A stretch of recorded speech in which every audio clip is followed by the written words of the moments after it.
We're talking to Dr. Kelly Sanford from Tennessee State University, and the topic is African Americans and health and well-being. And we are especially concerned with the African American male in reference to this study that he's doing. And of course, Dr. Sanford, let's pick up where we left off the last time. Absolutely. I think our national agenda from President Obama and the First Lady Michelle Obama certainly have an interest in this obesity issue. You may very well know that she has taken it on as one of her pet projects, and I think she's doing an excellent job at trying to inform the American public about this epidemic. And when we think in terms of his national health care plan, of course, just in general, it is indeed needed. But I think it also has a component in there of being preventive. And this would, of course, help save the American taxpayer if we could cut into that $170 to $200 billion a year type of a deficit just on issues related to health. So as I think in terms of this, looking back at the study, one of the theoretical models that we think will be very important in trying to help this particular group is to look at it from a diverse point of view, from a multifaceted point of view, to understand the social psychology of why people might have certain types of habits, bad habits, or addictions, such as overeating. Looking at it from a counseling point of view, we have a person that's in counseling psychology and in health. We have a person that is very much related in health and sports science, and myself as a sociologist. So we're taking a multifaceted approach with the group to try to inform them, as we would take that model to inform an audience that is listening, and particularly males, that maybe our religious institutions might take on this as a task to go into their congregations and say, we need to start because walking. they do have a problem in That's it. right. All you have to do is go to church, and you understand that that's a problem, especially go to some of the church suppers and some of the other kinds of activities. That's a real problem among our institutional churches. Absolutely.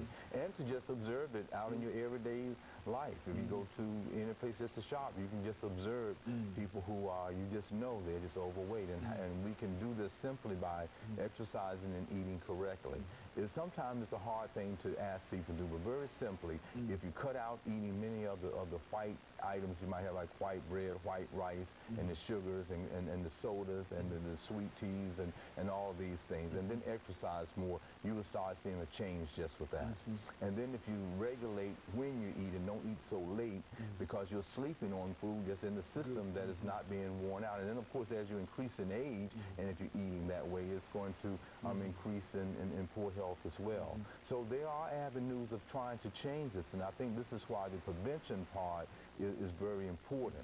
And prevention meaning even if you are at an overweight or obese stage, find out where you are, and then at that point start making some changes. And so what you're essentially telling everybody is that it's never no matter what your situation, what your age might be, it's never too late to start being concerned about your age within this, what we're talking about here now. Absolutely. That's exactly what we're saying. And to the point of looking at the research that we are doing from in adolescents, we are hoping to maybe make some type of impact with them to get them to curtail their bad habits and make some change, you know, on the college level. And we're hoping, as I'm presenting this research in March at the Association of Social and Behavioral Science Conference, that it will be outreaching to a lot of other scholars that will come, and then hopefully it will be an article where it will impact another audience to help them. But programs like this is really excellent in doing outreach to everyone to see that, one, that it's a problem, two, that the problem is solvable, and three, that we need to get on board and to do something about it and start doing some things differently. Stop using so much salt and thinking about what we're eating and how we're eating and how much we're eating, and cut back on the desserts and things like that, and or stop it all together, you know. And in many of my presentations that I use myself as an example, I was at 250 at one time with 48 weights, and I had to stop and realize that, hey, I have to start changing and doing something different. Now I'm at a 36. And so, you know, you can change and do something. Impact on your own. You know, when we talk about institutions, and I think you're dealing with an educational institution, but what about the food services and situations in those, you know, the presence of Coke machines, yes, right. I understand exactly what you mean.